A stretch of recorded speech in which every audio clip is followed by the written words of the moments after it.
Hi friends, ಎಲ್ಲರಿಗೂ ನಮಸ್ಕಾರ. ನಿನ್ನ ಜೊತೆ ನನ್ನ ಕತೆ ಸೀರಿಯಲಿನ ಇವತ್ತಿನ ಸಂಚಿಕೆಯಲ್ಲಿ ಏನಾಗ್ತಿದೆ ಅಂತ ನೋಡ್ಕೊಬರೋಣ. ಅದಕ್ಕೂ ಮುಂಚೆ ಯಾರೆಲ್ಲ ನನ್ನ ವಿಡಿಯೋ ನೋಡ್ತಾ ಇದ್ದೀರಾ ಅವರೆಲ್ಲ ಪುಟ್ಟದೊಂದು ಲೈಕ್ ಮಾಡಿ, ಹಾಗೆ ಸಬ್ಸ್ಕ್ರೈಬ್ ಮಾಡೋದನ್ನು ಮರಿಬೇಡಿ. ಬನ್ನಿ ಸ್ಟಾರ್ಟ್ ಮಾಡೋಣ. ಫ್ರೆಂಡ್ಸ್, ಮೊದಲಿಗೆ ಇಲ್ಲಿ ದೇವಿಯಾನಿ ರಾಣದ ಕಾಲ್ ರಿಸೀವ್ ಮಾಡಬೇಕಾದ್ರೆ ಏನಾಯಿತು ರಾಣ ಅಂತ ಅನ್ಬೇಕಾದ್ರೆ, ಬೆಂಕಿ ಬಿತ್ತು, ನಿಮ್ಮ ಹಲೋಗೆ ಆಯಿತಾ, ಆ ವಾಸ್ತಲ್ಯ ಕಾಲೋನಿಗೆ ರೌಡಿಗಳನ್ನು ಬಿಟ್ಟು ಓಡಿಸಿದ್ದಕ್ಕೆ ಜನಗಳನ್ನೆಲ್ಲನೂ ಆ ಇನ್ಸ್ಪೆಕ್ಟರ್ ಅಜಿತ್ ತನ್ನ ಮನೇಲೇ ಇರಿಸ್ಕೊಂಡಿದ್ದಾನಂತೆ ಅಂತ ಹೇಳ್ತಾ ಇರಬೇಕಾದ್ರೆ ಶಾಕ್ ಆಗಿ ದೇವಿಯಾನಿ ಏನು ಹೇಳ್ತಾ ಇದ್ದೀರಾ ಅಂತ ಕೇಳ್ತಾ ಇರ್ತಾಳೆ. ಈ ಥರ ಬ್ರೇಕಿಂಗ್ ನ್ಯೂಸ್ ಬಂದಮೇಲೆ ನೀವು ನನಗೆ ಹೇಳಬೇಕು ಅಂತ ಅಂದ್ಕೊಂಡಿದ್ದೀರಾ? ನಿಮ್ಮ ಅಳಿಯ ಜನಗಳನ್ನೆಲ್ಲ ನಿಮ್ಮ ಮನೆಯಲ್ಲೇ ಬಂದು ಇಟ್ಕೊಂಡಿದ್ದಾನೆ, ಆದರೂ ಸಹ ಒಂದು ಮಾತು ನಮಗೆ ಹೇಳಿಲ್ಲ ಅಂತ ಕೋಪ ಮಾಡ್ಕೊಂಡು ಹೇಳ್ತಾ ಇರಬೇಕಾದ್ರೆ, ದೇವಿಯಾನಿ ಈ ವಿಷಯನ ಯಾರು ನಿಮಗೆ ಹೇಳಿದ್ದು ಅಂತ ಅಂದ್ಬಿಟ್ಟು ಈ ಕಡೆ ಮನಸ್ವಿನಿ ಕಡೆ ನೋಡ್ತಾ ಇರ್ತಾಳೆ. ಅವಾಗ ಅವಳು ನಾನಲ್ಲ ಅಂತ ಹೇಳ್ತಾ ಇರಬೇಕಾದ್ರೆ ಸಾಕ್ಷಿ ಕೋಪ ಮಾಡ್ಕೊಂಡು ಹೇಳ್ತಾ ಇರ್ತಾಳೆ, ನಮಗೆ ಹೇಳಿದ್ದು ಆ ಲಾಯರ್ ಸತ್ಯ ಅಂತ ಅಂದಾಗ ದೇವಿಯಾನಿಗೆ ತುಂಬ ಶಾಕ್ ಆಗ್ತಾ ಇರುತ್ತೆ. ಸತ್ಯ ನಮಗೇನು ಹೇಳಲಿಲ್ಲ ಅಂತ ಅಂದಿದ್ರೆ ನೀವೇನು ನಮಗೆ ಹೇಳ್ತಾ ಇರಲ್ಲ ಅಂತ ಅಂದಾಗ, ಆ ಥರ ಅಲ್ಲ ಸಾಕ್ಷಿ ಅಂತ ದೇವಿಯನ್ನು ಹೇಳ್ಬೇಕಾದ್ರೆ, ನನಗೇನು ಹೇಳ್ಬೇಡಿ, ಎಲ್ಲ ವಿಷಯ ನಮಗೆ ಚೆನ್ನಾಗಿ ಗೊತ್ತಾಗಿದೆ ಅಂತ ಕೋಪ ಮಾಡಿಕೊಂಡು ರಾಣಾ ಸಾಕ್ಷಿ ಬೈತಾ ಇರ್ತಾರೆ. ಅದು ಹಾಗಲ್ಲ, ಏನಾಯಿತು ಗೊತ್ತಾ ಅಂತ ಮತ್ತೆ ದೇವಿಯನ್ನು ಹೇಳ್ತಾ ಇರಬೇಕಾದ್ರೆ, ನಮಗೆಲ್ಲ ಗೊತ್ತಾಗೆ ಕಾಲ್ ಮಾಡ್ತಾ ಇರೋದು, ನಿಮ್ಮ ಮನೇಲಿ ಆ ಮುದುಕಿ ಇದೆಯಲ್ಲ, ಆ ಮುದುಕಿ ಹತ್ರ ನೀವೇ ಅಂತ ಹೇಳಿದ್ದು ವಕಾಲತ್ ಮಾಡಿ ಇಲ್ಲಿ ಬಂದಿರೋ ಜನಗಳೆಲ್ಲ ನಮ್ಮ ಮನೇಲಿ ಇರಲಿ ಅಂತ ಒತ್ತಾಯ ಮಾಡಿದ್ರಂತೆ, ಅದಕ್ಕೋಸ್ಕರ ಆ ಮುದುಕಿ ಒಪ್ಕೊಂಡ್ರಂತೆ ಅಂತ ಹೇಳ್ತಾ ಇರಬೇಕಾದ್ರೆ ಆ ಮಾತನ್ನ ಕೇಳಿ ದೇವಿಯಾನಿ ತುಂಬ ಟೆನ್ಷನ್ ಮಾಡ್ಕೋತಾ ಇರ್ತಾಳೆ. ಮತ್ತೆ ಕೋಪ ಮಾಡ್ಕೊಂಡು ಹೇಳ್ತಾ ಇರ್ತಾರೆ, ಅಲ್ಲ ಅವ್ರನ್ನೆಲ್ಲ ಮನೆನೇ ಉಳಿಸ್ಕೊಂಡಿದ್ದೀರಲ್ಲ, ಇನ್ನೂ ಕಾಂಪ್ಲಿಕೆಂಟ್ ಆಗುತ್ತೆ, ನಮಗೆಲ್ಲ ತುಂಬ ಎಫರ್ಟ್ ಆಗುತ್ತೆ ಅನ್ನೋದು ನಿಮಗೆ ಅರ್ಥ ಆಗಲಿಲ್ವಾ ಅಂತ ಬೈತಾ ಇರಬೇಕಾದ್ರೆ ದೇವಿಯಾನಿ ಹೇಳ್ತಾ ಇರ್ತಾಳೆ, ಒಂದು ನಿಮಿಷ ನನ್ನ ಮಾತನ್ನ ಕೇಳಿ, ನಾನು ಮಾತಾಡೋದನ್ನ ಸ್ವಲ್ಪ ಕೇಳಿಸ್ಕೊಳ್ಳಿ ಅಂತ ಹೇಳ್ತಾ ಇರ್ತಾಳೆ. ಅಜಿತ್ಗೆ ನನ್ನ ಮೇಲೆ ಡೌಟ್ ಪಡಬಾರ್ದು ಅಂತ ನಾನು ಈ ಮಾತನ್ನ ಹೇಳಿದೆ, ಒಂದಿನ ಮಟ್ಟಕ್ಕೆ ಉಳಿಸ್ಕೊಳ್ಳಿ ಅತ್ತೆ ಅಂತ ಹೇಳಿದೆ, ಆದರೆ ಆ ಮುದುಕಿ ಉಳಿಸ್ಕೋತಾಳೆ ಅಂತ ನನಗೂ ಗೊತ್ತಿರಲಿಲ್ಲ. ಹಾಗೆ ಆ ಕಾಲೋನಿಯಲ್ಲಿ ಭೂಮಿ ಫ್ರೆಂಡು ಲಕ್ಷ್ಮಿ ಹಾಗೆ ಸದಾನಂದ ಕಾನ್ಸ್ಟೇಬಲ್ ಅವರು ಇದ್ದಾರೆ. ಸೊ ಹಾಗಾಗಿ ಈ ಕಡೆ ಅಜಿತ್ ಈ ಕೇಸ್ನ ತುಂಬ ಸ್ಟ್ರಾಂಗಾಗಿ ಹ್ಯಾಂಡ್ಲ್ ಮಾಡ್ತಾ ಇದ್ದಾನೆ, ಅದಕ್ಕೋಸ್ಕರ ನಾನು ಈ ಥರ ಹೇಳಿದೆ ಅಂತ ಹೇಳ್ತಾ ಇರಬೇಕಾದ್ರೆ ಹಾಗೆ ಮತ್ತೆ ದೇವಿಯಾನಿ ಹೇಳ್ತಾ ಇರ್ತಾಳೆ, ನಾನು ನಿಮ್ಮನ್ನ ಈ ವಿಷಯದಲ್ಲಿ ಸೇರಿಸ್ಕೋಬಾರ್ದಿತ್ತು, ಪಾರ್ಟ್ನರ್ಶಿಪ್ ಮಾಡಬಾರ್ದಿತ್ತು ಅಂತ ಹೇಳ್ತಾ ಇರಬೇಕಾದ್ರೆ ಸಾಕ್ಷಿನೂ ಸಹ ಕೋಪ ಮಾಡಿಕೊಂಡು, ನನಗೂ ಒಂದು ದೂರದೃಷ್ಟಿ ಅಂತ ಇದೆ, ಅದಕ್ಕೋಸ್ಕರನೇ ನಿಮ್ಮನ್ನು ನಾನು ಪಾರ್ಟ್ನರ್ಶಿಪ್ ಮಾಡ್ಕೊಂಡಿದ್ದು ಅಂತ ಹೇಳಿದಾಗ ದೇವಿಯಾನಿಗೆ ತುಂಬ ಶಾಕ್ ಆಗ್ತಾ ಇರುತ್ತೆ. ಆಗ ರಾಣ ಹೇಳ್ತಾ ಇರ್ತಾನೆ, ನೀವು ರಂಗೋಲಿ ಕೆಳಗೆ ನುಸಿದ್ರೆ ನಾವು ಡೈರೆಕ್ಟ್ ಪಾತಾಳದಲ್ಲೇ ನುಸೆವು, ನಮ್ಮ ಜೊತೆ ನಿಮ್ದ ಬುದ್ಧಿನ ತೋರಿಸ್ಬೇಡಿ ಅಂತ ಹೇಳ್ತಾ ಇರ್ತಾನೆ. ಈ ಕಡೆ ದೇವಿಯಾನಿಗೆ ತುಂಬ ಟೆನ್ಷನ್ ಆಗಿ ಏನು ಮಾಡಬೇಕು ಅಂತ ಗೊತ್ತಾಗ್ದಲೆ, ಸರಿ ಸಾರಿ ಆಯಿತಾ, ಮುಂದಕ್ಕೆ ಏನಾಗಬೇಕು ಅಂತ ಏನು ಮಾಡ್ಬೋದು ಅಂತ ಹೇಳಿ ಅಂತ ಅಂದಾಗ ಸಾಕ್ಷಿ ಹೇಳ್ತಾ ಇರ್ತಾಳೆ, ನಾಳೆ ಇದು ಲೇಔಟ್ ಏನಾದರೂ ಕಾಲೋನಿ ಇದ್ದಿದ್ದು ಲೇಔಟ್ ಏನಾದರೂ ಆಗಿದ್ರೆ ಇದರಲ್ಲಿ ನಿಮಗೂ ಸಹ ಪಾಲ್ ಇರ್ತಿತ್ತು. ಈಗ ನಿನ್ನ ಅಳಿಯ ಏನು ಮಾಡ್ತಾನೆ ಅಂತ ಪ್ರತಿಯೊಂದು ಇನ್ಫಾರ್ಮೇಷನ್ನು ನೀನು ನಮಗೆ ಕೊಡಬೇಕು, ನೀನು ಬಚಾವಾಗಬೇಕು ಅಂತ ಅಂದರೆ ನಮ್ಮನ್ನು ಸಿಕ್ಕಾಕ್ಸಬಾರ್ದು ಅಂತ ಹೇಳ್ತಾ ಇರಬೇಕಾದ್ರೆ ಈ ಕಡೆ ದೇವಿಯಾನಿಗೂ ತುಂಬ ಟೆನ್ಷನ್ ಆಗ್ತಾ ಇರುತ್ತೆ. ಈ ಕಡೆ ಕಾನ್ಸ್ಟೇಬಲ್ ಸದಾನಂದ ಬಟ್ಟೆದು ಗುಂಡಿ ಕಿತ್ಕೊಂಡಿರುತ್ತೆ, ಅದನ್ನ ನೋಡಿ ಬೈತಾ ಇರ್ತಾನೆ, ಹೇ ಆಳದ ಗುಂಡಿ, ಈಗಲ್ಲದೆ ನನ್ನ ಮಂದಿ ಮಠ ಎಲ್ಲ ಕಿತ್ತೋಗಿದೆ, ಇವಾಗ ನೀನು ಸಹ ಕಿತ್ತೋಗಿದ್ಯಾ, ಇನ್ನೊಂದ್ಸಲ ಕಿತ್ತೋದ್ರೆ ನಿನ್ನನ್ನು ನೋಡು ಏನು ಮಾಡ್ತೀನಿ, ಓಡಿಸಾಡ್ಕೊಂಡು ಹೊಡೆದ್ಬಿಡ್ತೀನಿ ಅಂತ ಹೇಳ್ತಾ ಇರಬೇಕಾದ್ರೆ ಅಷ್ಟೊತ್ತಿಗೆ ಅಜಿತ್ ಮತ್ತು ಸತ್ಯಣ್ಣ ಬಂದು ಇಬ್ಬರು ಅವನನ್ನು ನೋಡಿ ನಗಾಡ್ತಾ ಇರ್ತಾರೆ. ನಿನ್ನನ್ನು ಸುಮ್ಮನೆ ಬಿಡಲ್ಲ ನೋಡು ಅಂತ ಆ ಗುಂಡಿನ ಬೈತಾ ಇರಬೇಕಾದ್ರೆ ಈ ಕಡೆ ಸತ್ಯಣ್ಣ ಹೇಳ್ತಾ ಇರ್ತಾನೆ, ಅಲ್ಲೇ ಸದಾನಂದ ಅವರೇ, ಆ ಗುಂಡಿನ ಬೈತಾ ಇದ್ದೀರಾ, ಅದಕ್ಕೂ ಸಹ ಒಂದು ಹಾರ್ಟ್ ಅಂತ ಇರುತ್ತೆ ಆಯಿತಾ, ಅದಕ್ಕೂ ತುಂಬ ನೋವಾಗುತ್ತೆ ಅನ್ಬೇಕಾದ್ರೆ ಅಜಿತ್ ಹೇಳ್ತಾ ಇರ್ತಾನೆ, ನಿಮಗೆ ಈ ಬಟ್ಟೆ ತುಂಬ ಟೈಟ್ ಆಗುತ್ತೆ ಅಂತ ಗೊತ್ತು, ಅಡ್ಜಸ್ಟ್ ಮಾಡ್ಕೊಳ್ಳಿ, ನಾಳೆ ನಿಮ್ಗೆ ಹೊಸ ಬಟ್ಟೆ ತಂದು ಕೊಡ್ತೀನಿ ಅಂತ ಹೇಳಿದಾಗ ಸರಿ ಪರವಾಗಿಲ್ಲ ಬಿಡಿ ಸರ್ ಅಂತ ಸದಾನಂದ್ ಹೇಳ್ತಾ ಇರ್ತಾನೆ. ಆವಾಗ ಮತ್ತೆ ಕೇಳ್ತಾ ಇರ್ತಾನೆ, ಈ ವಾಸ್ತಲ್ಯ ಕಾಲೋನಿನ ಯಾರು ಪರ್ಚೇಸ್ ಮಾಡಿರೋದು ಅಂತ ಏನಾದರೂ ಗೊತ್ತಾಯ್ತಾ ಸದಾನಂದ ಅವರಿಂದ ಕೇಳ್ತಾ ಇರಬೇಕಾದ್ರೆ ಸದಾನಂದ್ ಹೇಳ್ತಾ ಇರ್ತಾನೆ, ನಮ್ಮವರು ಸರಿಯಾಗಿ ಹೇಳಿರೋ ಪ್ರಕಾರ DS ಕಂಪ್ನಿ ಓನರು ಈ ಚುರುಮುರಿ ಅವರು ಪರ್ಚೇಸ್ ಮಾಡಿದ್ದಾರೆ ಅಂತ ಹೇಳ್ತಾ ಇರ್ತಾನೆ.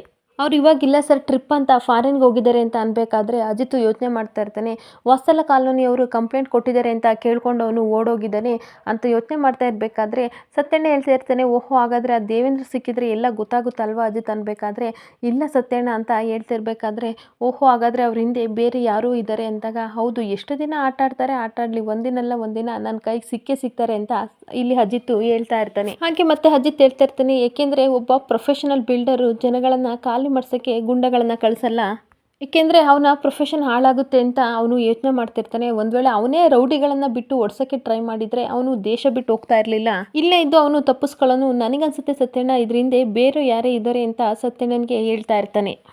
ಇದರಿಂದ ಬೇರೆ ಯಾರೋ ರಿಯಲ್ ಈ ವಿಲನ್ ಇದ್ದಾರೆ, ಅವ್ರನ್ನ ನಾನು ಆದಷ್ಟು ಬೇಗ ಕಂಡುಹಿಡಿಬೇಕು ಅಂತ ಹೇಳ್ತಾ ಇರ್ತಾನೆ. ಹಾಗೆ ಸದಾನಂದ್ ಒಂದು ಕೆಲಸ ಮಾಡಿ, ಆದಷ್ಟು ಬೇಗ ಈ ಬಿಲ್ಡರ್ನ ಹಿಡಿದುಬಿಟ್ಟು ನೀವು ಫಾರಿನಲ್ಲಿರೋನು ಯಾವ ರೀತಿ ಇವನ್ನ ಸೈಟೆಲ್ಲನೂ ಮಾರಬೇಕು ಅಂತ ಅಂದ್ಕೊಂಡಿದ್ದ, ಈ ಕಾಲೋನಿನ ಯಾರಿಗೆ ಅವನು ಕೊಡಬೇಕು ಅಂತ ಅಂತಿದ್ದ, ಅದನ್ನೆಲ್ಲ ನೀವು ಹೋಗಿ ಬಾಯಿ ಬಿಡಿಸಿ ಅಂತ ಹೇಳ್ತಾ ಇರ್ತಾನೆ. ಹಾಗೆ ಇನ್ನು ಸ್ವಲ್ಪ ಹೊತ್ತಲ್ಲಿ ಅಡುಗೆ ಆಗುತ್ತೆ ಎಲ್ಲರನ್ನೂ ಬರೋಕ್ಕೆ ಹೇಳಿ ಅಂತ ಸದಾನಂದನಿಗೆ ಹೇಳ್ತಾ ಇರ್ತಾನೆ. ಆಗ ಸದಾನಂದ ಹೊರಗಡೆ ಹೋಗ್ತಾ ಇರಬೇಕಾದ್ರೆ ಸತ್ಯಣ್ಣ ಯೋಚನೆ ಮಾಡ್ತಾ ಇರ್ತಾನೆ. ಇದನ್ನೆಲ್ಲ ಈ ಮಾತನ್ನ ಎಲ್ಲ ಕೇಳಿಕೊಂಡು ಈ ಕಡೆ ಅಶ್ವಿನಿ ಯೋಚನೆ ಮಾಡ್ತಾ ಇರ್ತಾಳೆ. ಅಜಿತ್ ಇದನ್ನೆಲ್ಲ ಕೆದಕ್ತಿದ್ದಾನಲ್ಲ, ನಾನು ಆದಷ್ಟು ಬೇಗ ಇಲ್ಲಿ ಸಾಕ್ಷಿಗೆ ಕಾಲ್ ಮಾಡಿ ಹೇಳಬೇಕು ಅಂತ ಕಾಲ್ ಮಾಡೋಕ್ಕೆ ಅಂತ ಬರ್ತಾ ಇರ್ತಾಳೆ. ಈ ಕಡೆ ಅಜಿತ್ ಹೇಳ್ತಾ ಇರ್ತಾನೆ ಸತ್ಯಣ್ಣನಿಗೆ, ಸೋಕೇಶ್ ಗೊಂಬೆ ಥರ ನಿಂತಿದ್ದೀರಲ್ಲ, ಬನ್ನಿ ಎಷ್ಟೆಲ್ಲ ಅಡುಗೆ ಆಗಬೇಕು ಇಷ್ಟು ಜನಕ್ಕೆ, ಅದೇನು ವ್ಯವಸ್ಥೆ ಮಾಡೋಣ ಅಂತ ಕರ್ಕೊಂಡು ಹೋಗ್ತಾ ಇರ್ತಾನೆ. ಈ ಕಡೆ ಅಶ್ವಿನಿ ಕಾಲ್ ಮಾಡ್ತಾ ಇರ್ತಾಳೆ. ಈ ಕಡೆ ಸಾಕ್ಷಿ ರಿಸೀವ್ ಮಾಡಿಬಿಟ್ಟು ಹೇಳು ಅಶ್ವಿನಿ ಅಂತ ಅಂದಾಗ, ಈ ದೇವೇಂದ್ರಪ್ಪ ಅಂದರೆ ಯಾರು ಅಂತ ಅಂದಾಗ ಈ ಕಡೆ ರಾಣ ಮತ್ತು ಸಾಕ್ಷಿಗೆ ಇಬ್ಬರು ಟೆನ್ಷನ್ ಆಗ್ತಾ ಇರುತ್ತೆ. ಯಾಕೆ ನಿನಗೆ ಅವನ ಹೆಸರು ಅಂತ ಅಂದಾಗ ಅಜಿತ್ತು ಅವನ ಹೆಸರನ್ನ ಹಾಗೂ ಅವನನ್ನು ಹುಡ್ಕೋವರೆಗೂ ತಲುಪಿದ್ದಾನೆ ಅಂತ ಹೇಳಿದಾಗ ಮತ್ತಷ್ಟು ಟೆನ್ಷನ್ ಆಗ್ತಾ ಇರುತ್ತೆ. ಹಾಗೆ ಮತ್ತೆ ಸಾಕ್ಷಿ ಹೇಳ್ತಾ ಇರ್ತಾಳೆ, ನೋಡಿ ನನಗೆ ದೇವಿ ಅನ್ನೋರು ಏನಾದ್ರು ಸಿಕ್ಕಾಕಿಸ್ಕೊಂಡ್ರೆ ನನಗೇನಷ್ಟು ಅನಿಸಲ್ಲ, ಆದರೆ ನೀವು ಮತ್ತು ನಿಮ್ಮ ಸೇಫ್ಟಿ ನನಗೆ ತುಂಬ ಇಂಪಾರ್ಟೆಂಟು, ನೀವು ಸಿಕ್ಕಾಕೋಬಾರ್ದು, ಅದಕ್ಕೆ ಹೇಳ್ತಾ ಇದ್ದೀನಿ ಅಂತ ಹೇಳ್ತಾ ಇರ್ತಾಳೆ.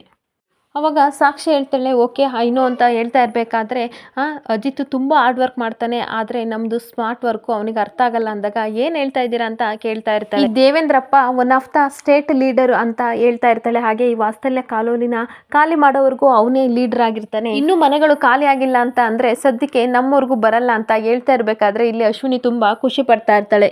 ಓಕೆ ನೀನು ಟೆನ್ಷನ್ ತಗೋಬೇಡ, ಚಿಲ್ಲಾಗಿರು ಅಂತ ಹೇಳಬೇಕಾದ್ರೆ ಸರಿ ಮೇಡಮ್ ಅಂತ ಫೋನ್ ಕಟ್ ಮಾಡಿದಾಗ, ನೋಡು ಬೇಬಿ ನೀನು ಅಶ್ವಿನಿಗೆ ಹೇಳಿದಷ್ಟು ಈಸಿಯಲ್ಲ ಈ ಕೆಲಸ, ಈ ಕಾಲೋನಿ ಮಾತ್ರ ಅಲ್ಲ ನನ್ನ ಮತ್ತು ದೇವೇಂದ್ರ ಸಂಪರ್ಕ ಇರೋದು ತುಂಬ ಕಾಲೋನಿಗಳನ್ನು ಅವನು ನಮಗೆ ಮಾಡಿಕೊಟ್ಟಿದ್ದಾನೆ, ಇಂಚಿಂಚೂ ಸಹ ಬಿಡಬೇಡ, ಅಜಿತ್ ಏನೇನು ಇನ್ಫಾರ್ಮೇಷನ್ ಕಲೆಕ್ಟ್ ಮಾಡ್ತಾನೆ ಅದನ್ನೆಲ್ಲ ನೀನು ಕಲೆಕ್ಟ್ ಮಾಡು ಅಂತ ಹೇಳ್ತಾ ಇರ್ತಾನೆ. ಈ ಅಶ್ವಿನಿ ದೇವಿಯಾನಿ ಕೂಡ ಇನ್ಫಾರ್ಮೇಷನ್ನ ನೀನು ಕಾಯ್ಕೊಂಡು ಕೂತ್ಕೋಬೇಡ, ಬೇರೆ ಏನಾದರೂ ದಾರಿ ಮಾಡು, ಈ ಅಜಿತ್ನ ಬೇರೆ ಕಡೆ ಕಾನ್ಸಂಟ್ರೇಟ್ ಮಾಡು, ಅವನು ತುಂಬ ಡಿಸ್ಟರ್ಬ್ ಆಗಬೇಕು, ಆ ರೀತಿ ಏನಾದರೂ ಮಾಡು ಅಂತ ಹೇಳ್ತಾ ಇರಬೇಕಾದ್ರೆ ಇಲ್ಲಿ ಸಾಕ್ಷಿ ಏನು ಮಾಡ್ತಾ ಇರ್ತಾಳೆ ಅಂತ ಅಂದರೆ ಈ ಸತ್ಯಣ್ಣನ ಫೋಟೋನ ಇಟ್ಕೊಂಡು ಹಾಗೆ ಯೋಚನೆ ಮಾಡ್ತಾ ಇರ್ತಾಳೆ. ಇನ್ನೊಂದು ಕಡೆ ಇಲ್ಲಿ ಮನೇಲೆಲ್ಲ ಮಕ್ಕಳು ಆಟ ಆಡ್ತಿರೋದನ್ನ ನೋಡಿ ಅಜ್ಜಿ ಒಂಥರ ಬೇಜಾರು ಮಾಡಿಕೊಂಡು ಮುಖನ ಒಂಥರ ಮಾಡ್ತಾ ಇರಬೇಕಾದ್ರೆ ಅಲ್ಲಿ ಅಜಿತ್ ಬಂದು ಹಾಗೆ ಅಜ್ಜಿ ಮುಖನ ನೋಡಿ ಅವನು ಸಹ ಬೇಜಾರು ಮಾಡ್ಕೋತಾ ಇರ್ತಾನೆ. ಹಾಗೆ ಈ ಕಡೆ ಲಕ್ಷ್ಮಿ ಅಕ್ಕ ನಿಂತದನ್ನು ನೋಡಿ ಚಿನ್ನ ಬಾಯ್ಲಿ ಅಂತ ಭೂಮಿನ ಕರೆದ್ಬಿಟ್ಟು ಇವ್ರನ್ನೂ ಸಹ ಅಡುಗೆ ಮಾಡೋಕ್ಕೆ ಸೇರಿಸ್ಕೊ ಅಂತ ಕಳಿಸ್ತಾ ಇರ್ತಾನೆ. ಈ ಕಡೆ ಮಕ್ಕಳು ಹೊಟ್ಟೆ ಹಸಿವು ಅಂತ ಹೇಳ್ತಾ ಇರಬೇಕಾದ್ರೆ ಅಜಿತ್ ಅವ್ರನ್ನ ಕರೆದು ಹೊಟ್ಟೆ ಹಸಿವಾಗ್ತಿದೆಯಾ, ಸರಿ ಇನ್ನೊಂದು ಸ್ವಲ್ಪ ಹೊತ್ತಲ್ಲಿ ಊಟ ಆಗುತ್ತೆ, ಅಲ್ಲಿವರೆಗೂ ಹಣ್ಣು ತಿನ್ನಿ ಅಂತ ಹಣ್ಣು ಕೊಡ್ತಾ ಇರ್ತಾರೆ. ಅದನ್ನು ನೋಡಿ ಅಜ್ಜಿ ಕರ್ಮ ಅಂದ್ಕೊಂಡು ಹೋಗ್ತಾ ಇರಬೇಕಾದ್ರೆ ಮಕ್ಕಳು ಹಣ್ಣು ಇನ್ನೇನು ತಿನ್ನಕ್ಕೆ ಅಂತ ಹೋಗ್ತಾ ಇರ್ತವೆ. ಅಷ್ಟೊತ್ತಿಗೆ ಅಪೇಕ್ಷೆ ಬಂದ್ಬಿಟ್ಟು, ಕೊಡ್ರೋ ಅಣ್ಣ, ಏನ್ರೋ ಈ ಮನೇಲಿ ಜಾಗ ಕೊಟ್ಟಿದ್ವಿ, ಊಟ ಕೊಟ್ಟಿದ್ವಿ, ಅದರಲ್ಲೇ ಕಂಡ್ಕೊಂಡಿದ್ದೆಲ್ಲನೂ ತಾಂಡು ಕತ್ಕೊಂಡು ತಿಂತಾ ಇದ್ದೀರಾ ಅಂತ ಬೈತಾ ಇರಬೇಕಾದ್ರೆ ಅಲ್ಲಿ ಅಜಿತ್ ಬಂದ್ಬಿಟ್ಟು, ಅಪೇಕ್ಷಾ ಏನು ಮಾಡ್ತಾ ಇದೆಯಾ ಅಂದಾಗ, ನೋಡು ನೀನು ಮಾತಾಡೋಕ್ಕೆ ಬರಬೇಡ ಆಯಿತಾ, ನಾನು ಇವಾಗ ಇವ್ರನ್ನ ಬೈತಾ ಇದ್ದೀನಿ ಅಂತ ಹೇಳ್ತಾ ಇರಬೇಕಾದ್ರೆ ಎಲ್ಲ ಜನರು ಎದ್ದು ನಿಂತ್ಕೊಂಡು ಟೆನ್ಷನ್ನಿಂದ ನೋಡ್ತಾ ಅಲ್ಲ ತಗಳನ್ನ ತಿನ್ನೋರಿಗೆ ನಾವು ದಿನಪೂರ್ತಿ ಊಟ ಕೊಟ್ಟರೆ ಇದೇ ರೀತಿ ಆಗೋದು, ನಿಮ್ಮ ಬುದ್ಧಿ ಎಲ್ಲಿ ಬಿಡ್ತೀರಾ ಅಂತ ಮಕ್ಕಳನ್ನ ಬೈತಾ ಇರಬೇಕಾದ್ರೆ ಅಜಿತ್ತು, ನಮ್ಮ ಮಾತು ನಮ್ಮ ಸಂಸ್ಕೃತಿನ ತೋರಿಸುತ್ತೆ, ನಮ್ಮ ಅಪ್ಪ ಅಮ್ಮನ ಹೆಸರನ್ನ ನೀನು ಹಾಳು ಮಾಡಬೇಡ ಅಂತ ಅಂದಾಗ ಈ ಕಡೆ ಸಂಗೀತ ಬೇಜಾರು ಮಾಡಿಕೊಂಡು ಹೇಳ್ತಾ ಇರ್ತಾಳೆ, ದಿನಪೂರ್ತಿ ಹಸಿವಾಗಿ ನಾವು ಪ್ರಾರ್ಥನೆ ಮಾಡಿ ದೇವ್ರ ಹತ್ರ ಸಂಕಲ್ಪ ಮಾಡಿಕೊಂಡು ಪ್ರಸಾದ ಇಟ್ಟಿರ್ತೀವಿ, ಅದಕ್ಕನ್ನೇ ಹೆಚ್ಚಾಗಿ ಹಸ್ತಿದವರಿಗೆ ನಾವು ಊಟನ ಕೊಡ್ತೀವಲ್ಲ, ಅದಕ್ಕಿಂತ ಒಳ್ಳೇದು ಇನ್ಯಾವುದೇ, ಸುಮ್ಮನಿರೆ, ಈ ಥರ ಮಾತಾಡಬೇಡ ಅಂತ ಬೈತಾ ಇರ್ತಾಳೆ. ಆವಾಗ ಅಪೇಕ್ಷೆ ಕೋಪ ಮಾಡಿಕೊಂಡು, ಅಲ್ಲ ಮಕ್ಕಳನ್ನ ದೇವ್ರಿಗೆ ಹೋಲಿಕೆ ಮಾಡ್ತಾ ಇದ್ದೀರಾ, ಅವರೇನು ದೇವರಲ್ಲ ಅಂತ ಅಂದಾಗ, ನೋಡು ನಿನಗೆ ಯಾವ ಹಣ್ಣು ಬೇಕೋ ಆ ಹಣ್ಣನ್ನ ನಾನು ಲಾರಿಗಟ್ಟಲೆ ತಂದು ನಿನ್ನ ಮೇಲೆ ಸುರಿತೀನಿ, ಇವಾಗ ಆ ಮಕ್ಳ ಕೈಗೆ ಹಣ್ಣು ಕೊಡು, ನೀನೇ ಕೈಯಾರ ಕೊಡು ಅಂದಾಗ ನಾನು ಕೊಡಲ್ಲ ಅಂತ ಹೇಳ್ತಾ ಇರಬೇಕಾದ್ರೆ, ಇದು ಸಂಸ್ಕಾರ, ನೀನು ಕೊಡಲೇಬೇಕು, ಕೊಡ್ತೀಯ, ಹಾಗೆ ಅವ್ರದ್ದು ಆತ್ಮಗೌರವ ಕೊಡು ಅಂತ ಕೋಪ ಮಾಡಿಕೊಂಡು ಬೈತಾ ಇರ್ತಾನೆ. ಅವಾಗ ಅಪೇಕ್ಷೆ ಕೋಪ ಮಾಡ್ಕೊಂಡು ಹಣ್ಣ ಅಜಿತ್ ಕೈಲಿ ಕೊಟ್ಟು ಹೋಗ್ತಾಳೆ. ಅವಾಗ ಇಡೀ ಜನ ಎಲ್ಲ ಸಹ ಹೊರಗಡೆ ಹೋಗ್ತಾ ಇರಬೇಕಾದ್ರೆ ಈ ಕಡೆ ತುಂಬ ಬೇಜಾರಾಗ್ತಾ ಇರುತ್ತೆ. ಅವಾಗ ಅಜಿತ್ ಬಂದು ಆ ಮಕ್ಳ ಹತ್ರ ಹೇಳ್ತಾ ಇರ್ತಾನೆ, ಬೇಜಾರು ಮಾಡ್ಕೋಬೇಡಿ, ಆ ಅಕ್ಕನಿಗೆ ಸ್ವಲ್ಪ ಲೂಸು, ನೀವು ಹಣ್ಣು ತಿಂದು ಆಟಾಡೋಗಿ ಅಂತ ಹಣ್ಣು ಕೊಟ್ಟು ಕಳಿಸ್ದಾಗ ಈ ಕಡೆ ಸಂಗೀತ ಬೇಜಾರು ಮಾಡಿಕೊಂಡು ಹೇಳ್ತಾ ಇರ್ತಾಳೆ, ಭೂಮಿ ಅವ್ರಿಗೆಲ್ಲರಿಗೂ ತುಂಬ ಬೇಜಾರಾಗಿದೆ, ನೀನೇ ಸ್ವಲ್ಪ ಸಮಾಧಾನ ಮಾಡುವಾಗಮ್ಮ ಅನ್ಬೇಕಾದ್ರೆ, ಅತ್ತೆ ನಾನೀಗ ಹೋಗಿ ಮಾತಿನಿಂದ ಸಮಾಧಾನ ಮಾಡಿದರೆ ಅವರಿಗೆ ಏನೂ ಪ್ರಯೋಜನ ಆಗಲ್ಲ, ಪಾಪ ಅವರಿಗೆ ಜೀವ ಭಯ ಇದೆ, ಇನ್ನೊಂದು ಕಡೆ ಆಶ್ರಯ ಬೇರೆ ಕೊಟ್ಟಿದ್ದೀರಾ, ನಾಳೆ ಎಲ್ಲಿಗೆ ಹೋಗೋದನ್ನ ಟೆನ್ಷನ್ ಬೇರೆ ಇರುತ್ತೆ ಅಂತ ಹೇಳ್ತಾ ಇರಬೇಕಾದ್ರೆ ಅಜಿತ್ ಸಹ ತುಂಬ ಬೇಜಾರು ಮಾಡ್ಕೋತಾ ಇರ್ತಾನೆ. ಈ ಕಡೆ ಭೂಮಿ ಹೇಳ್ತಾ ಇರ್ತಾಳೆ, ಮನೇಲಿ ಇರೋರ್ಗೂ ನಾವು ಅವ್ರನ್ನ ಖುಷಿಯಾಗಿ ಇಟ್ಕೋಬೇಕು ಅಂತ ಅಂದಾಗ, ಸರಿ ಏನಾದರೂ ಮಾಡೋಣ, ಅದಕ್ಕೇನು ಒಂದು ಖುಷಿಯಾಗಿರೋ ರೀತಿ ಏನಾದರೂ ಮಾಡೋಣ ಅಂದಾಗ, ಸತ್ಯಣ್ಣ ಎಲ್ಲಿ, ಅವರಿದ್ದಿದ್ರೆ ಖುಷಿಯಾಗಿಡೋರು, ನಾನು ಸತ್ಯಣ್ಣನ ಹೋಗಿ ಕರ್ಕೊಬರ್ತೀನಿ ಅಂತ ಭೂಮಿ ಸತ್ಯಣ್ಣನ ಹುಡ್ಕೊಂಡು ಬರ್ತಾ ಇರ್ತಾಳೆ. ಈ ಕಡೆ ಸಂಗೀತ ಬಂದು ಹೇಳ್ತಾ ಇರ್ತಾಳೆ ಅಜಿತ್ ಹತ್ರ, ಪಾಪ ಕಣೋ ಅವರು ಅಪೇಕ್ಷೆ ಬೈದಿದ್ದಕ್ಕೆ ತುಂಬ ಬೇಜಾರು ಮಾಡ್ಕೊಂಡಿದ್ದಾರೆ, ಅವ್ರನ್ನ ಹೋಗಿ ಸಮಾಧಾನ ಮಾಡು ಅಂತ ಅನ್ಬೇಕಾದ್ರೆ, ನೀವು ಬೇಜಾರು ಮಾಡ್ಕೋಬೇಡಿ, ನಾನು ಅದನ್ನೆಲ್ಲ ಸರಿ ಮಾಡ್ತೀನಿ ಅಂತ ಅಜಿತ್ ಹೇಳ್ತಾ ಇರ್ತಾನೆ.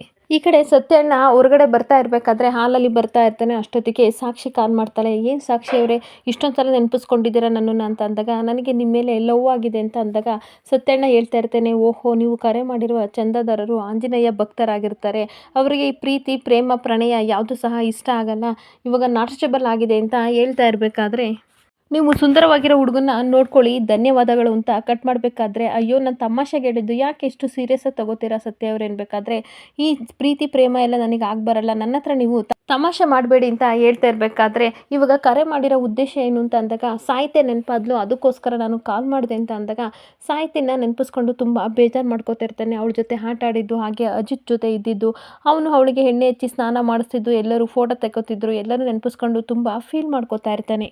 ಈ ಕಡೆ ಸಾಕ್ಷಿ ಹೇಳ್ತಾ ಇರ್ತಾಳೆ, ಅಜಿತ್ಗೆ ಪ್ರಪೋಸ್ ಮಾಡಿ 5 ವರ್ಷ ಆಯಿತು ಈ ಡೇಟಿಗೆ ಅಂತ ಅಂದಾಗ, ಓ ಹೌದಾ, ಸಾಹಿತ್ಯನ ಬಗ್ಗೆ ನಿಮಗೆಲ್ಲ ಗೊತ್ತಿದೆ, ಹಾಗೆ ಅಜಿತ್ ಬಗ್ಗೆ ಗೊತ್ತಿದೆ ಅಂತ ನನಗೆ ಗೊತ್ತೇ ಇಲ್ಲ ಅನ್ಬೇಕಾದ್ರೆ ಸಾಕ್ಷಿ ಹೇಳ್ತಾ ಇರ್ತಾಳೆ, ಎಷ್ಟೋ ವಿಷಯಗಳು ನನಗೆ ಗೊತ್ತು ನಿಮಗೆ ಗೊತ್ತಿಲ್ಲ ಅಂತ ಹೇಳ್ತಾ ಇರ್ತಾಳೆ. ಎಷ್ಟೇ ಗಿಫ್ಟ್ ತರಬೇಕಾದ್ರೂ ಸಹ ನನ್ನ ಹತ್ರ ಡಿಸ್ಕಸ್ ಮಾಡ್ತಾ ಇದ್ಲು, ಯಾವ ಗಿಫ್ಟ್ ಕೊಡಬೇಕು ಅಜಿತ್ಗೆ ಅಂತ ತುಂಬ ಡಿಸ್ಕಸ್ ಮಾಡಿ ಹೇಳ್ತಾ ಇದ್ಲು, ನನಗೆ ಮಲ್ಗೋಕೆ ಬಿಡ್ತಿಲ್ಲ, ಇಡೀ ರಾತ್ರಿ ಎಲ್ಲ ಡಿಸ್ಕಸ್ ಮಾಡ್ತಿದ್ಲು, ಮದರ್ ಪ್ರಾಮಿಸ್ ಹೇಳ್ತೀನಿ, ಅವಳು ಪ್ರೀತಿಸ್ತಿದ್ಲಲ್ಲ ಅಷ್ಟು 1% ಸಹ ಅಜಿತ್ ಪ್ರೀತಿಸೋಕೆ ಸಾಧ್ಯ ಇಲ್ಲ ಅಂತ ಹೇಳ್ತಾ ಇರಬೇಕಾದ್ರೆ ಸತ್ಯಣ್ಣ ಹಾಗೆ ಕೇಳ್ಕೊತಾ ಇರ್ತಾನೆ. ಮತ್ತೆ ಸಾಹಿತ್ಯ ಹೇಳ್ತಾಳೆ, ಪ್ರತಿ ಉಸಿರಲ್ಲೂ ಸಹ ಅಜಿತ್ ಅಜಿತ್ ಅಂತ ಅನ್ಕೋತಿದ್ಲು, ಅವಾಗ ನನಗೆ ಅನ್ನಿಸ್ತಿತ್ತು ನಾನೇ ಅಜಿತ್ ಆಗಬಾರ್ದು ಅನ್ನೋಷ್ಟು ಫೀಲ್ ಆಗ್ತಿತ್ತು ಅಂತ ಹೇಳ್ತಾ ಇರ್ತಾಳೆ. ಅವಾಗ ಸತ್ಯಣ್ಣನು ಸಹ ಹೇಳ್ತಾ ಇರ್ತಾನೆ, ಅಜಿತ್ ಸಹ ಅಷ್ಟೇ ಪ್ರೀತಿಸ್ತಾ ಇದ್ದ ಸಾಹಿತ್ಯನ, ಅದು ನಿಮಗೆ ಗೊತ್ತಿಲ್ಲ ಬಿಡಿ ನನಗೆ ಗೊತ್ತು ಅಂತ ಅಂದಾಗ, ಹೌದು ಅವನು ಪ್ರೀತಿಸ್ತಾ ಇದ್ದ, ಆದರೆ ಒಂದು ವೇಳೆ ಸಾಹಿತ್ಯ ಸಾಯೋದ್ ಬದಲು ಏನಾದರೂ ಅಜಿತ್ ಸತ್ತಿದ್ರೆ ಅಂತ ಹೇಳ್ತಾ ಇರಬೇಕಾದ್ರೆ ಸತ್ಯಣ್ಣ ಹೇಳ್ತಾ ಇರ್ತಾನೆ, ಖಂಡಿತ ನಮ್ಮ ಸಾಹಿತ್ಯ ಅಜಿತನ ಬಿಟ್ಟು ಯಾರನ್ನೂ ಮದುವೆ ಆಗ್ತಿರ್ಲಿಲ್ಲ ಅಂದಾಗ, ನೋಡಿ ಮತ್ತೆ ಅವಳು ಆಗ್ತಿರ್ಲಿಲ್ಲ, ಆದರೆ ಸಾಹಿತ್ಯ ಸತ್ತು 4 ವರ್ಷಕ್ಕೆ ಈ ಅಜಿತ್ತು ಯಾವಳ ಭೂಮಿ ಅನ್ನೋಳನ್ನ ಮದುವೆ ಆಗಿದ್ದಾಳೆ ಅಂತ ಹೇಳ್ತಾ ಇರಬೇಕಾದ್ರೆ ಇಲ್ಲಿ ಸತ್ಯಣ್ಣ ಸ್ವಲ್ಪ ಕೋಪ ಮಾಡಿಕೊಂಡು ಹಾಗೆ ಸಾಹಿತ್ಯನ ಮಾತನ್ನ ಕೇಳ್ತಾ ಇರಬೇಕಾದ್ರೆ, ಅಲ್ಲ ನೋಡಿ ಅವನು ಮದುವೆ ಆಗಿದ್ದಾನೆ, ಸಾಹಿತ್ಯ ಆಗಿದ್ರೆ ಆಗ್ತಾ ಇರಲಿಲ್ಲ, ಅದು ಇಷ್ಟಪಟ್ಟು ಭೂಮಿನ ಮದುವೆ ಆಗಿದ್ದಾನೆ, ಮನೆಯವರು ಸಹ ಏನು ಕೇಳೇ ಇಲ್ಲ ಅಂದಾಗ, ಅದು ಹಾಗಲ್ಲ ಅಂದಾಗ ಏನಾಗಲ್ಲ, ಇವಾಗ ಅವನು ಖುಷಿಯಾಗಿಲ್ವಾ ಅಂತ ಹೇಳ್ತಾ ಇರ್ತಾಳೆ. ಮತ್ತೆ ಹೇಳ್ತಾಳೆ, ನನಗಂತೂ ತುಂಬ ಬೇಜಾರಾಯಿತು, ಇಷ್ಟು ಬೇಗ ಸಾಹಿತ್ಯನ ಮರೆತು ಭೂಮಿನ ಮದುವೆ ಆಗಿದ್ದಾಳೆ, ನನಗಂತೂ ತುಂಬ ಬೇಜಾರಾಗ್ತಿದೆ ಅನ್ಬೇಕಾದ್ರೆ, ನೀವು ಅಜಿತನ ಮದುವೆ ವಿಷಯದಲ್ಲಿ ತುಂಬ ತಪ್ಪು ಅಭಿಪ್ರಾಯಗಳನ್ನು ತಿಳ್ಕೊಂಡಿದ್ದೀರಾ ನೋಡಿ, ಆ ಥರ ಮಾತಾಡಬೇಡಿ ಭೂಮಿ ಬಗ್ಗೆ ಅಂತ ಹೇಳ್ತಾ ಇರ್ತಾನೆ.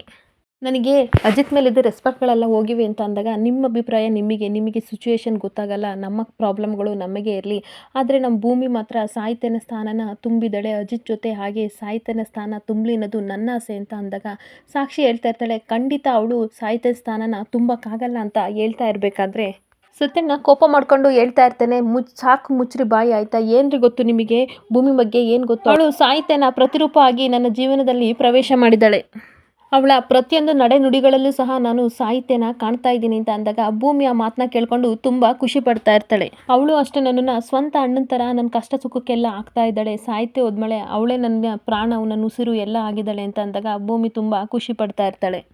ನೋಡಿ, ಅಂಥ ಹುಡುಗಿನ ಪಡೆಯೋಕ್ಕೆ ನಮ್ಮ ಅಜಿತ ತುಂಬ ಪುಣ್ಯ ಮಾಡಿದ್ದಾನೆ, ಅಪ್ಪಿ ಸಹ ಅಂಥ ಭೂಮಿ ವಿಷಯ ಬಗ್ಗೆ ನೀವು ಮಾತಾಡಬೇಡಿ, ನನ್ನ ಹತ್ರ ಅದು ಇಷ್ಟ ಆಗಲ್ಲ ಅಂತ ಹೇಳ್ತಾ ಇರಬೇಕಾದ್ರೆ ಸಾಕ್ಷಿ ತುಂಬ ಕೋಪ ಮಾಡ್ಕೋತಾ ಇರ್ತಾಳೆ. ನಮ್ಮ ಸಾಹಿತ್ಯ ಸತ್ತೋದ್ಮೇಲೆ ನನ್ನ ಮತ್ತು ಅಜಿತ್ ಜೀವನದಲ್ಲಿ ನಗುನೇ ಹೋಗ್ಬಿಡ್ತು, ಆದರೆ ಆ ನಗುವಾಗಿ ಬಂದಳು ನಮ್ಮ ಭೂಮಿ ಕಣ್ರಿ ಭೂಮಿ ಅಂತ ಹೇಳ್ತಾ ಇರ್ತಾನೆ. ಈ ಕಡೆ ಭೂಮಿ ಸಹ ತುಂಬ ಕಣ್ಣೀರಾಗ್ತಾ ಇರ್ತಾಳೆ. ಇನ್ನೊಂದ್ಸಲ ಏನಾದರೂ ಅವಳ ಬಗ್ಗೆ ನೆಗೆಟಿವ್ ಆಗಿ ನೀವು ಮಾತಾಡೋದಾದರೆ ದಯವಿಟ್ಟು ನನಗೆ ಕಾಲೇ ಮಾಡಬೇಡಿ ಅಂತ ಹೇಳಿ ಸತ್ಯಣ್ಣ ಫೋನ್ ಕಟ್ ಮಾಡ್ತಾನೆ. ಈ ಕಡೆ ಸಾಕ್ಷಿನೂ ಸಹ ತುಂಬ ಬೇಜಾರು ಮಾಡ್ಕೋತಾಳೆ.